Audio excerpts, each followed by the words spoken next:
Census 1234 invites you to Get This with Tony Martin and Andrea Powell. Yes, indeed. Good morning, everybody. Welcome aboard the final Get This for the week. Ed is here. Morning, Tony. Morning, Andrea. And another round of that applause, if you could bear, for Andrea Powell. Well, hello. Wonderful to be here.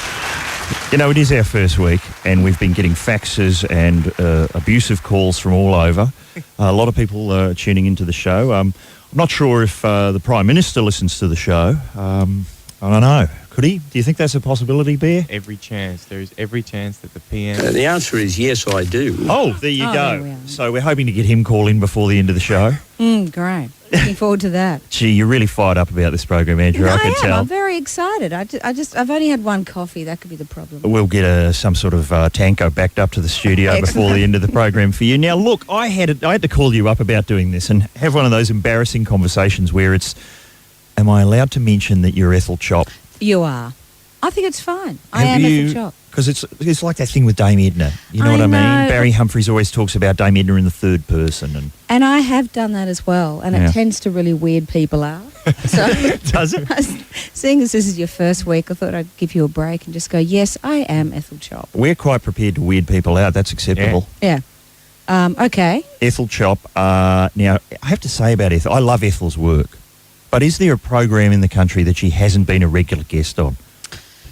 Well, not this one.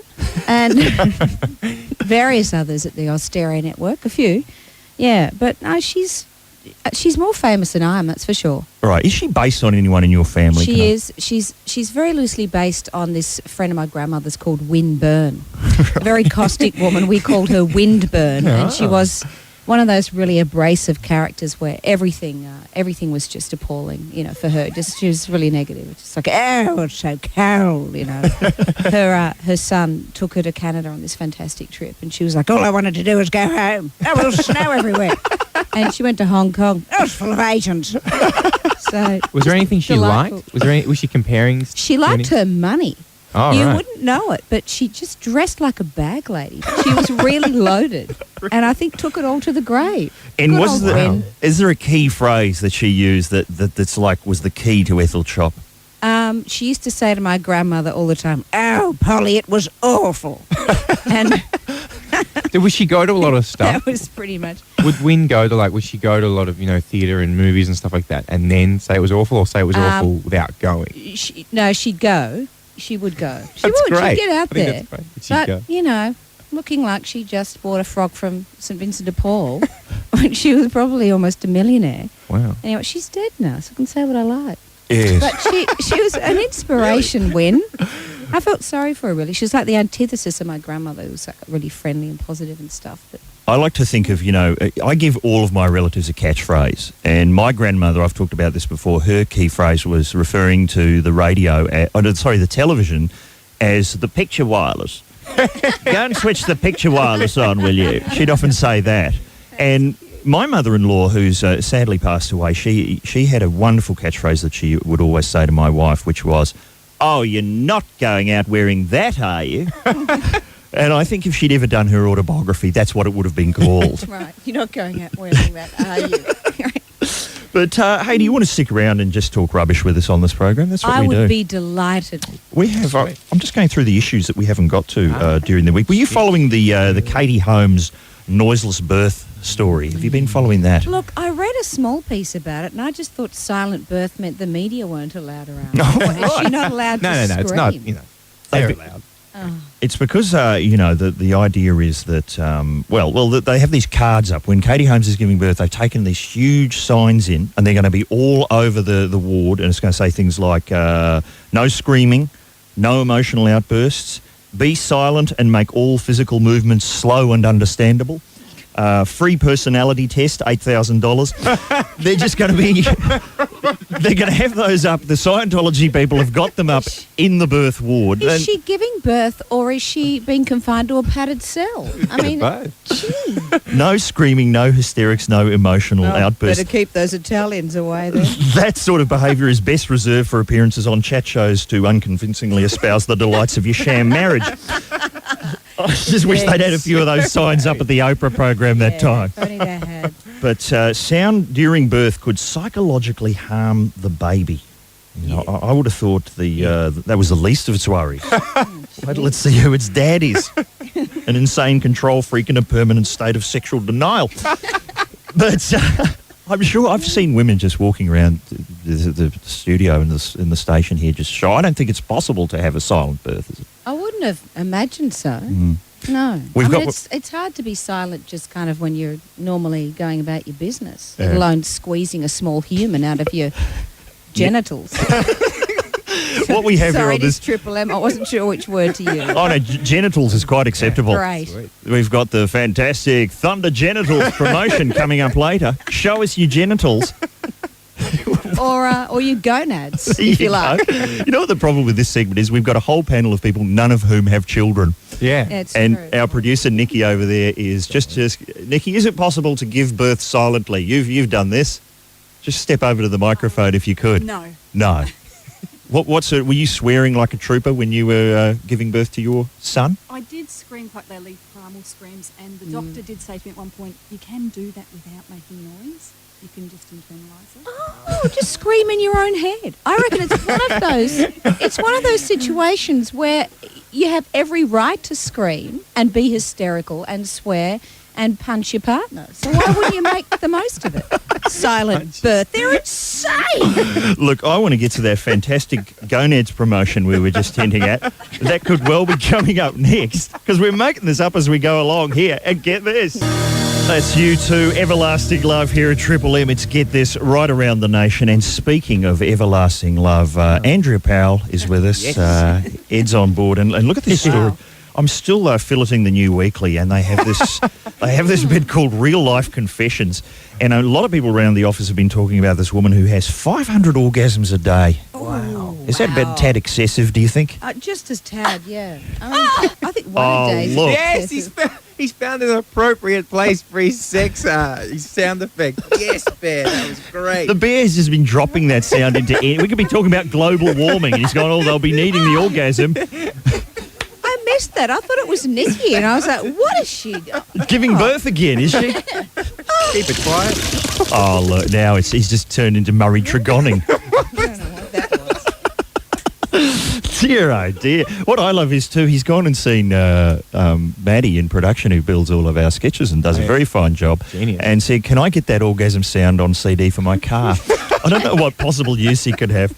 Listen to this woman here. A 51-year-old mother of three is constantly aroused and has to avoid any form of vibration which could tip her over the edge and cause unwanted orgasms. Tip her over the edge. Unwanted. Rid your life of unwanted orgasms today. And is that a Get back picture of from the her edge. chopping onions and having an orgasm? That's right, chopping onions has set her off. Yeah. How's sets that? me off. She Ooh, has those lived... sexy onions. She's had this problem for 11 years, but was only diagnosed 5 years ago with the condition. It's a real medical condition, apparently. Persistent sexual arousal syndrome. Any sort of vibration can send me over the edge. Mowing the lawn, driving the car, or leaning against the washing machine when it's on the spin cycle Wow. can trigger an orgasm. And then the New Weekly has got a photo of her Yes. sitting on top of the washing machine. Yep. Now, that's the photo that makes me think that maybe the whole thing's made up. No. What about the one Really? where she's reading? Is she aroused with the reading? Yeah, she's reading a book, and what is the book? She's reading The English Patient. Look at that. She's reading The English Patient. There you go. Bloke with his face burned off. Claw. Is there a picture of her watching television, perhaps seeing, spying Darren Hinch in a midriff top and Dancing the Stars? That would account for 200 of the yeah, 500. absolutely. And then she's doing the housework. Oh, God, blimey. But then, Mr. Poor Sheen. blimey. I love how she's sitting on the washing machine. It says, the machine spin cycle is a danger zone for Jean. But why? In what context would you sit on your washing machine? Like, okay, that's something that might set it off. Yeah. But it was, I couldn't believe it. I was sitting on the washing machine the other day. You'll never guess what happened. People You've might be trying- obviously not been a single girl before, Tony. Hey, it's early days. Well, What if people are trying to steal your washing?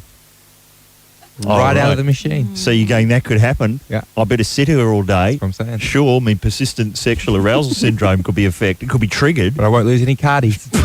I'm going to sit here all day if I have to. It could be a particularly large load, and she's trying to keep it all in the machine. There you go. What if it's one of those machines that wanders off?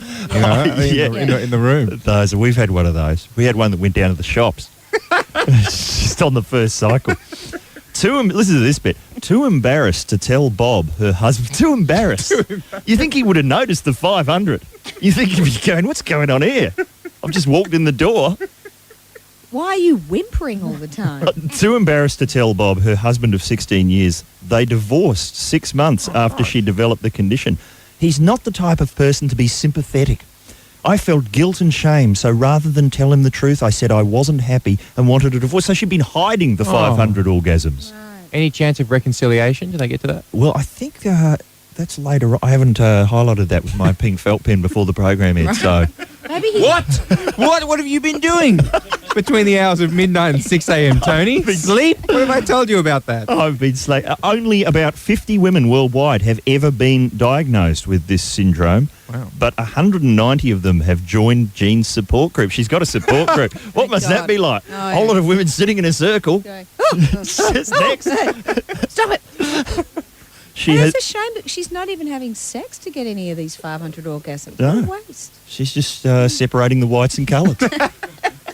And it says here, she has also told people at work, listen to this, some of the guys heard me talking about it. You should have seen their reactions until I asked them, how would you like to climax and be ready to go 5 minutes later? That shut them up. Yeah, I must admit, that does sound like a nightmare scenario. Where does she work? Do we know where she works? It doesn't say. At a munitions factory. somewhere with a lot of vibration. At the Earthquake Detection Centre. I don't know. On an assembly line. Oh, look, so keep an eye out for that, Andrea. I will. Yeah, great. I've got to look out for that. You're Well, having a ball, aren't you? Coming Yeah, I'm in? having a ball. Yeah. It's Well, too I'm- early, I'm frankly. a single lady. Yeah. Did you know that? Really? I've been doing the RSVP dating. Oh, how does that go? Oh, it's just great. I've met some nice men. Right. I've been very careful, but I've had some very interesting people write to me. Who have you had? I've had a guy that's pretty much only into dire straits and barbecues, so Right. immediately we've got a lot in common. Right. Another bloke, because they have these categories under your profile, so there's like books, movies, sports and stuff. And under books, he's written reading. I don't have time for books. I'm into life. Oi! So great there. And but this guy, I just wanted to. You've got got there? them. You've well, got the, yeah, you've got this some guy, printouts. He's had his picture taken, a profile shot in front of a bookshelf. There Already, you go. my alarm bells are going off, and he's talking about himself. I'm a cultured professional who is adventurous, fit, confident, humorous, and stylish. Oh, Okay, that's a lot to So, take in. bad. It's a lot to take in, but what he wants from his lady is, he wants her to dress well. And he says here, since height and weight proportionality is important, if you divide your height in centimetres by your weight in kilograms, and the result is 3.1 and 0.4, then I would be sexually attracted to you. That's going to be a fantastic Wow. date, isn't it? He's going to have protractors out. He's going to be noting down calculations throughout, Look. sizing you up with templates. I had a friend whose sister was doing RSVP as well, and she was looking around and she typed in her hobbies, and this like a perfect match came up, and it was just someone who had stolen her photograph and her hobbies and put it on as themselves. Is that right? How bizarre. And she sent her an email saying, "Can you not like pretend you're me, please?" And she sent her one back saying, "I thought you were really cool. I wouldn't mind being you. I'm not going to stop." Right, so it's a kind of single white female scenario. Yeah. God. And was the doppelganger scoring? Was it working? Oh yeah. Well, good luck with that, Andrea. I have to say, I hope that turns out well for you. Yeah, do you? Yeah, and if it doesn't, you can always just pop out to the laundry. That'll probably... That's the Veronicas, everything I'm not here. At Today Tonight. Disturbing footage indeed. I'm Naomi Robson.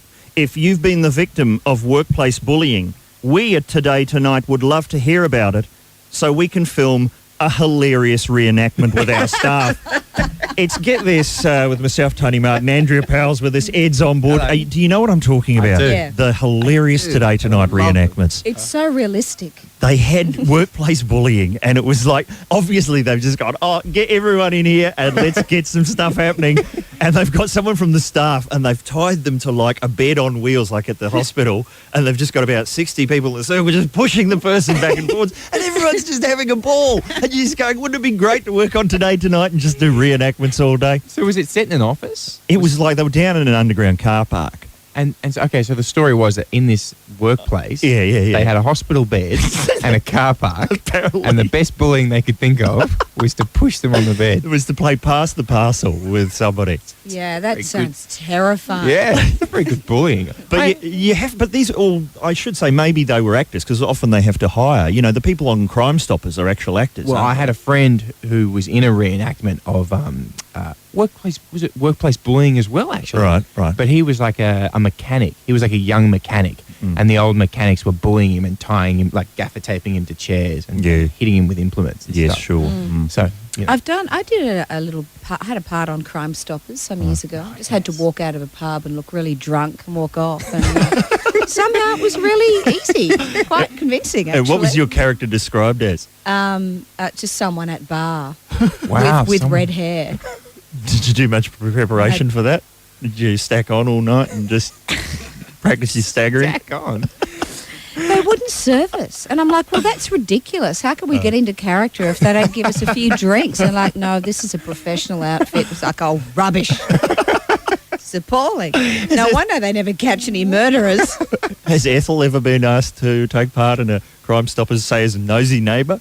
Yeah, funnily enough, no. And I don't know why, because, she just looks so realistic. There as is, an old Ed's an actor trying to find work about town, and of course there's so little work for actors these days, and that's why Georgie Park is hosting a game show.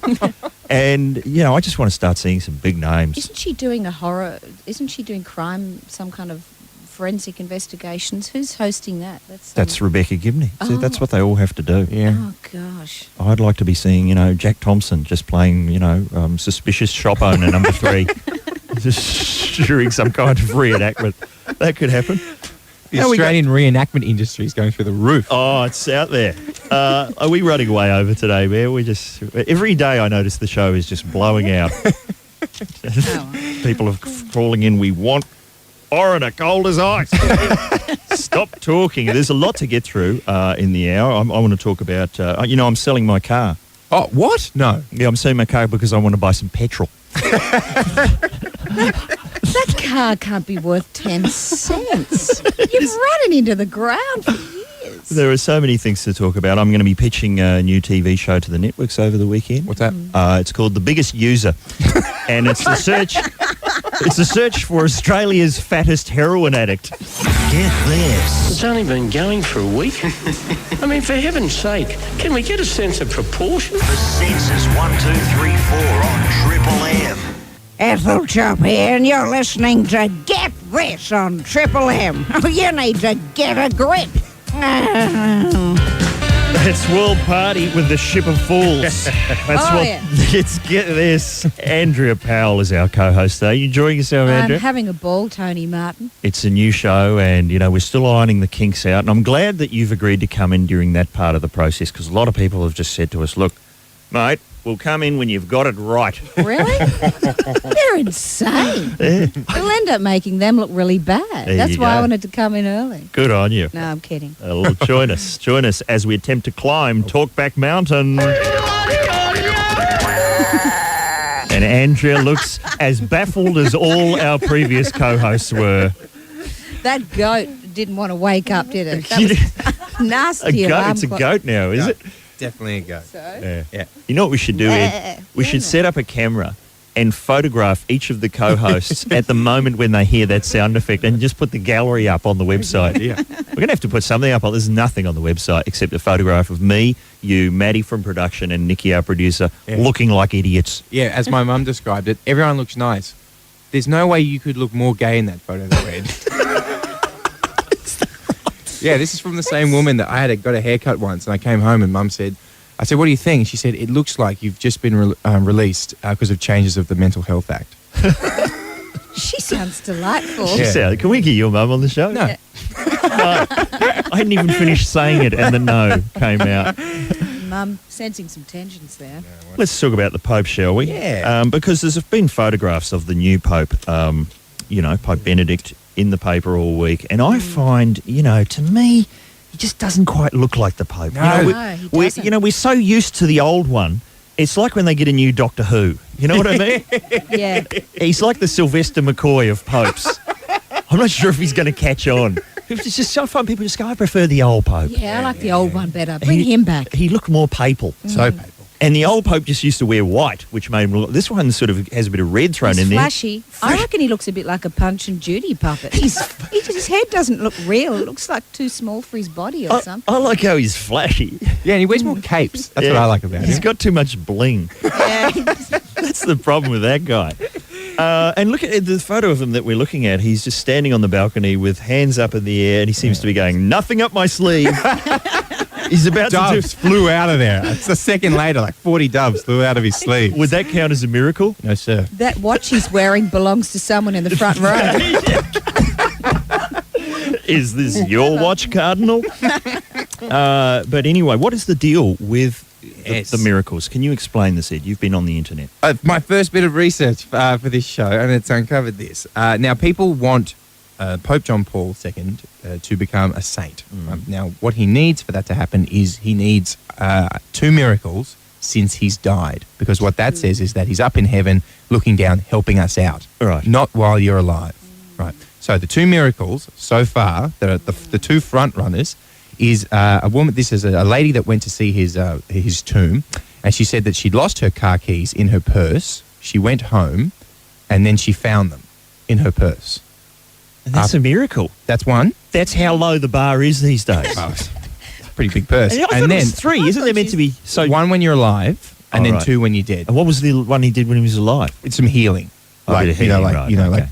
bring people Didn't back to do a life very and good stuff. job on himself, though, did he? Oh, my God. And the other one, he said that a man from Naples who had not had sex with his wife in 16 years reported that after they visited the Pope's tomb, she miraculously took him by the hand and suggested they skip lunch and go back to their hotel. Is this a joke? Are you serious about this? Where are you getting this from? Internet. And she had 500 orgasms and never wash again. Use a washing machine. All details of the new weekly. So those are the miracles they're going for at the moment. Now, what do you mean they're going for? How do you... Oh, you got to apply. You have to apply. Sorry, you have to... if you think that... for our listeners, if Pope John Paul has helped you since he's passed on from heaven, then you have to write to the Vatican, and there's a €100 application fee. Oh, hang on a second. Non-refundable. Right. Oh, that'd be to weed out joke ones. Yeah. As opposed to those 2 that you read out before. Very legitimate miracles. So this is not some sketch that we've made up. No, There is this genuinely is it's it. a papal miracle hotline, Yes. basically. So That's what have exactly we? right. We've got car keys and we've got rekindled passion within marriage. But I've got one. Sorry. So Mike. I've got a couple other of things. I thought you might say that, Tony. So Yeah. I found some religionfacts.com. Here are some other miracles, like more kind of standard miracles. Healings, Yes. incorruptibility, the saint's body does not decay, blah, blah. An odor of sanctity. If your body exudes a sweet aroma, that's a pretty good miracle. When you're diabetic. And then levitation, stigmata, and, here we go, bilocation, a saint appearing in 2 places at once. Right, okay. Those are your classics. It's all sounding very David Copperfield, I have to say. So there's a papal miracle hotline. You can SMS your miracles direct to the Vatican. Win yourself a fantastic prize. Okay, so how does this work on Talking Man? We want people to call in with just, let's not let the Pope have all the fun. Exactly. What about miracles that you've performed? If you think you've performed a miracle, Excellent. we want to hear about it. Have you guys performed any miracles? Well, I haven't performed a miracle. I think the Pope might be responsible for this one. But I went to my sister's wedding on the weekend, and the celebrant had the worst breath I've ever smelled. That wasn't the miracle part.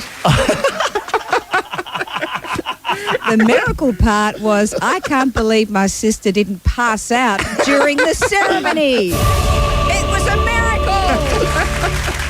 Ed, yes, fantastic. See, that is the danger of coming in the first week, Andrea. Right there, you took your chance. Right in the middle of poo breath there. It was, yeah. Ed, have you got a miracle? No. I won the all Brisbane boys under 12 breaststroke when I was 11. Beat some much bigger lads. Oh, marvellous. I've got one for you. Go on, what's yours? When I came into the station to be shown around the Triple M studios, the extremely dangerous and built on an old Indian burial ground Triple M studios, when they took me into the studio where we would be doing the show, the jock who showed me in did not use the phrase, "This is where the magic happens." I heard that twice on my first day at Triple M. Twice. I consider that to be an incredible miracle. Listeners, are you sitting on a miracle, something you've done that constitutes, well, miraculous behaviour? Yeah. Give us a call at Talkback Mountain. The number is 1-333-53. That's Cheap Trick, yes. This is Get This here at Triple M. I'm sorry, I was just momentarily stunned because Andrea said something that I don't think I've ever heard anyone say at Triple M, which is... I've never heard of Nickelback. I really haven't. 2 security guards will come and escort you to the front door at any moment.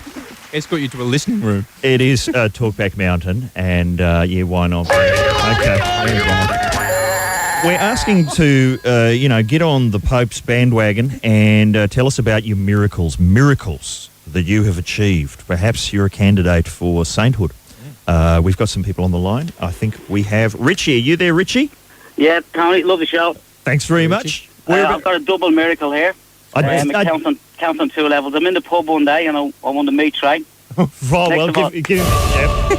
incredible. That's just one. That's one. Yep.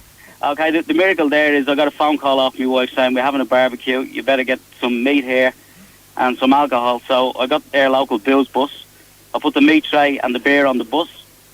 Sent that home. The bus driver wouldn't take any money because he just wanted to see the expression on my wife's face when I didn't arrive. And so I fed the masses, and the miracle is I'm still alive. She didn't kill me. Oh, look, it's just... There's about 7 miracles in there. That's so good. And, you can retire on that one, really, can't you, Richie? I mean, I was trying to get through to Mickey on this and get a dodgy behaviour T-shirt as well yesterday. I couldn't get through. Well, of course, Tough Love is coming up at midday, and so you were just going to fashion that same story into shonky behaviour, were you? Everywhere. Probably. I got high fives in the pub for the rest of the day, and I'm still alive, so it's good. Well, I'm sure there's a segment on the shebang you can get that story into as well. Thanks very much. Great miracle. Top miracles, Richie. I think Jeff is on the line. You there, Jeff? Yeah, g'day. My 16-year-old son was sitting around the other day playing PlayStation. Yep. And I just, without offering him any incentives or anything whatsoever, I said, "Listen, mate, would you mind running the vacuum cleaner over the house?" And he just went, "Yeah, sure." Oh, my God. And did it. And did he actually do it, Jeff? He did it. Gee. Oh, my goodness. Is your son on drugs? Is he on those ADD drugs? And he just went, PlayStation, I've had enough PlayStation, got to some vacuuming. Was he trying to suck up to you? Did he need a new game, perhaps? Well, no, I mean, normally it's like, is there $10 in it or whatever, or he wants to spot a smoke or something, I don't know. It's like prison, your house. People work for smokes. All right, well, I guess that is a miracle. Thank you very much. Jeff. Thanks, Jeff. Sam is on the line. You there, Sam? Hello, yes, Sam. Hi, how are you? Good. Where are you calling us from? I'm from the Gold Coast at the moment. Oh, yes. Whereabouts on the Gold Coast? Just at Hope Island. Oh, sweet. Is that anywhere near where they used to do It's a Knockout? Yes, I think so, somewhere around there. I've got a real miracle for you that happened to me. Let's hear it. About 15 years ago, I was at the Melbourne Botanical Gardens. I thought I'd go down there and feed the ducks. Mm. So I went down there and all the ducks came over and I gave them my whole bag of bread. And this little duck came running from all over the other side of the lake and he didn't get any bread. It was really sad, and so I said to myself, God, I wish I had some more bread. And a piece of bread fell out of the sky and landed on my head. You're joking. I'm not joking. It was the weirdest thing that's ever happened to me in my whole life. Where did it come from? Yeah. I don't know. I looked up and there was no birds, there's no trees, there's nothing else around, nothing dropped it. So No bakers. it was amazing. Had somebody just excreted a piece of bread from an airplane? I don't know. I thought that maybe. I wasn't sure. Wow. Just as well you can go, gee, I wish I had an anvil. Just as well I've got another one too that a girlfriend told me, Yeah, which is good. really amazing. Yeah. They went round to a friend's house because they just laid some turf and they thought they'd get like a square metre of turf for their own yard. Yeah. And while they were standing there talking about getting some turf and the fact that there wasn't any left for them to take home, a turf truck drove around the corner and a piece of turf fell off the back of the truck. Oh, look. That's hilarious. Wow. It's just, I know. Was it I the right think shape and size for the bit that was missing? was it the exact size they need? It sounds like your entire life is just like a Minties commercial. It was the exact size turf that they needed, and it wasn't the same turf truck that these people had either. It was a completely different turf truck. And then one day I was at a barbecue and I said, I need a signed first edition of Catcher in the Rye. And then guess what happened? This is just amazing. All right. I know. It's amazing. It's a real miracle. Well, thank you very much, Sam. Thanks, you could Sam. be our next Triple M Pope. Have we got Richard as opposed to Richie? Richard on the line. Are you there? I'm there. Whereabouts are you speaking to us from, sir? Mont Albert, Tony. Good to have you back. Thanks very much. What's going on in Mont Albert, miracle-wise? Look, as a young fellow, we were sitting around skylarking as you do, and we were blue flaming, so to speak. Oh, yeah, sure. That's a favourite old pastime of Yeah. many a young person. Absolutely. Now, whilst we were, the ignitions were fulsome, so to speak, the actual miracle was that the spectators who were watching this particular one that had ignited was the fact that it lit up in the shape of the Maltese cross. Oh, fantastic. And isn't it true that when the Pope releases a blue flame, that means that there's a new Pope being elected?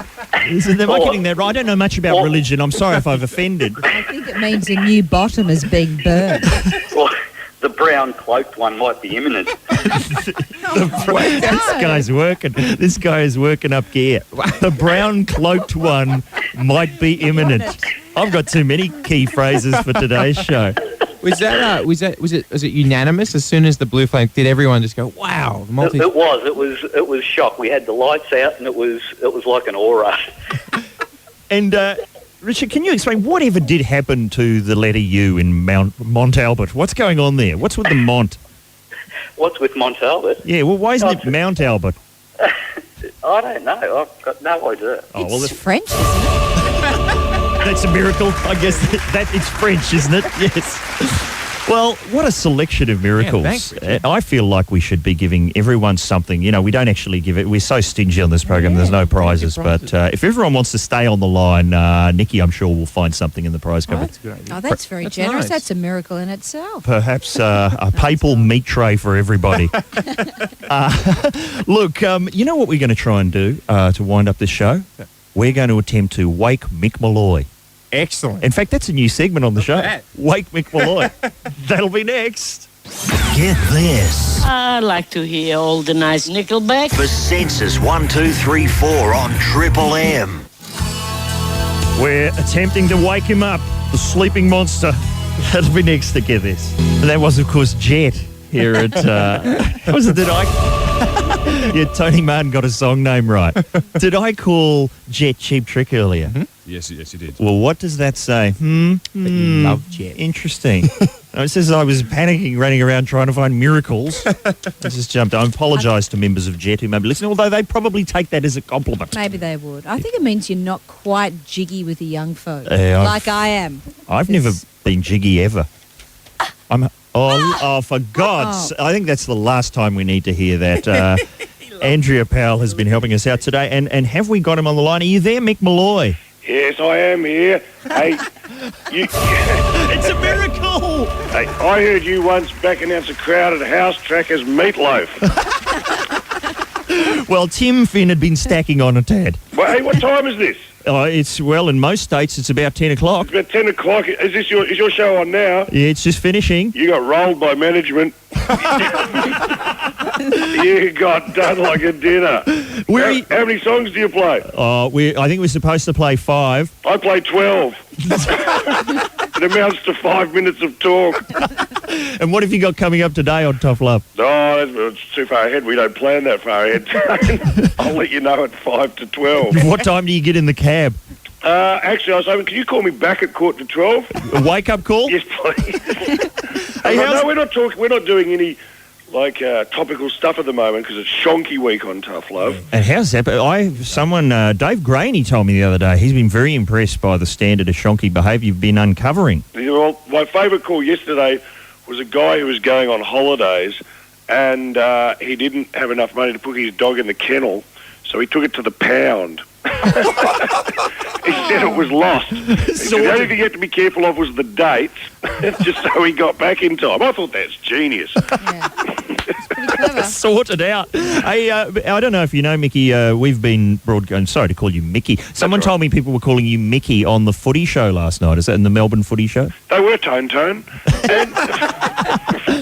it was a bit of a one. Did you see that, did you? I saw a bit of it, actually, Tony. Mickey. Sorry. Mickey boy. I think the Mickey boy might have been in there as well. Yeah. Glad to have you back at Channel 9, Mickey. We all went home and slept together, so it's fairly familiar once you get into that Boise environment. Well, I'm starting my own footy show. What is this? Tell me about it. I was hoping you'd tell me. What time's it on? Someone will call. What day is it on? Any given Sunday, I think. It'll be a Sunday. Well, that's impossible for me. I can't do that.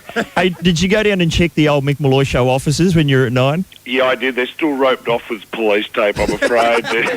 There's a guy with a megaphone going, "There's still nothing to see here, people.